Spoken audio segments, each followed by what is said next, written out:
Hi friends, ಎಲ್ರಿಗೂ ನಮಸ್ಕಾರ. Welcome back to my channel.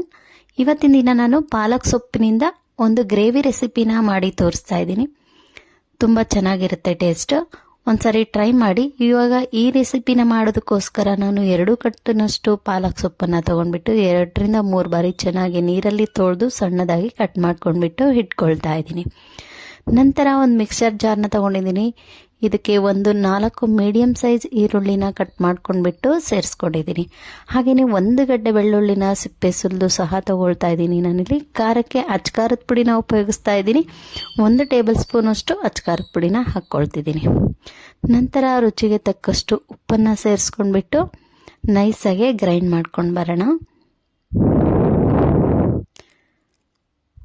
ನೋಡಿ, ಈ ರೀತಿ ನೈಸಾಗಿ ಗ್ರೈಂಡ್ ಮಾಡ್ಕೊಂಡ್ಬಿಟ್ಟು ಪಕ್ಕದಲ್ಲೇ ಇಟ್ಕೊಳ್ಳೋಣ. ನಂತರ ಸ್ಟವ್ ಮೇಲೆ ಒಂದು ಫ್ರೈ ಪ್ಯಾನ್ನ ಇಟ್ಕೊಂಡಿದ್ದೀನಿ. ಇದಕ್ಕೆ ಒಂದು 3 ರಿಂದ 4 ಟೇಬಲ್ ಸ್ಪೂನಷ್ಟು ಎಣ್ಣೆನ ಹಾಕ್ಕೋತಾ ಇದ್ದೀನಿ. ಈಗ ಎಣ್ಣೆ ಬಿಸಿಯಾಗಿದೆ. ಸಾಸಿವೆ ಹಾಗೆ ಜೀರಿಗೆ, ಕಡಲೆಬೇಳೆ, ಉದ್ದಿನ ಬೇಳೆನೂ ಸಹ ಹಾಕ್ಕೊಂಡ್ಬಿಟ್ಟು ಚೆನ್ನಾಗಿ ಫ್ರೈ ಮಾಡ್ಕೋತೀನಿ. ಕಡಲೆಬೇಳೆ, ಉದ್ದಿನಬೇಳೆ ಎಣ್ಣೆಯಲ್ಲಿ ಚೆನ್ನಾಗಿ ಫ್ರೈ ಆಗಬೇಕು. ಆವಾಗ ಈ ಗ್ರೇವಿ ಚೆನ್ನಾಗಾಗುತ್ತೆ. ನೋಡಿ, ಈ ರೀತಿ ಚೆನ್ನಾಗಿ ಫ್ರೈ ಮಾಡ್ಕೊಂಡ ನಂತರ ಕರಿಬೇವಿನ ಸೊಪ್ಪನ್ನು ಸೇರಿಸ್ಕೊಂಡು ಮತ್ತೊಂದು ಸರಿ ಚೆನ್ನಾಗಿ ಫ್ರೈ ಮಾಡ್ಕೊಳ್ಳೋಣ. ನೀವು ಒಗ್ಗರಣೆಯಲ್ಲಿ ಸ್ವಲ್ಪ ಈರುಳ್ಳಿನ ಕಟ್ ಮಾಡಿಕೊಂಡು ಸಹ ಹಾಕ್ಕೊಳ್ಬೋದು. ನಾನಿಲ್ಲಿ ಈರುಳ್ಳಿನ ಹಾಕ್ಕೊಂಡಿಲ್ಲ. ನೀವು ಬೇಕು ಅಂದರೆ ಹಾಕ್ಕೊಳ್ಳಿ, ಚೆನ್ನಾಗಿರುತ್ತೆ. ನಂತರ ಈ ರೀತಿ ಒಂದ್ಸರಿ ಚೆನ್ನಾಗಿ ಫ್ರೈ ಮಾಡ್ಕೊಂಡ್ಬಿಟ್ಟು ನಾವು ಗ್ರೈಂಡ್ ಮಾಡ್ಕೊಂಡಿರೋಂಥ ಈರುಳ್ಳಿ ಹಾಗೆ ಬೆಳ್ಳುಳ್ಳಿ ಪೇಸ್ಟ್ನ ಹಾಕ್ಕೋಬೇಕು. ಹಾಕ್ಕೊಂಡ್ಬಿಟ್ಟು ಚೆನ್ನಾಗಿ ಹಸಿ ಸ್ಮೆಲ್ ಹೋಗೋ ತನಕ ಫ್ರೈ ಮಾಡ್ಕೋಬೇಕು. ಈರುಳ್ಳಿ ಬೆಳ್ಳುಳ್ಳಿಯಲ್ಲಿರೋಂಥ ನೀರಿನಂಶ ಕಮ್ಮಿ ಆಗಬೇಕು. ಅಲ್ಲಿ ತನಕ ಚೆನ್ನಾಗಿ ಫ್ರೈ ಮಾಡ್ಕೊಳ್ತಾ ಹುರ್ಕೋಬೇಕಾಗತ್ತೆ.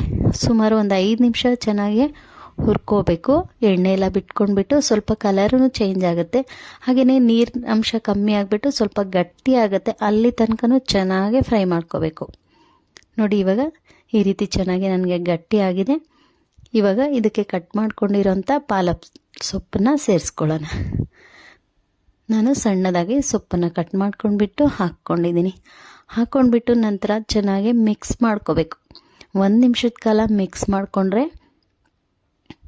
ಪಾಲಕ್ ಸೊಪ್ಪು ಬೇಗನೆ ಬೇಯುತ್ತೆ. ಹಾಗಾಗಿ ನೋಡಿ, ನಾನು 1 ನಿಮಿಷದ ಕಾಲ ಚೆನ್ನಾಗಿ ಮಿಕ್ಸ್ ಮಾಡ್ಕೊಳ್ತೀನಿ.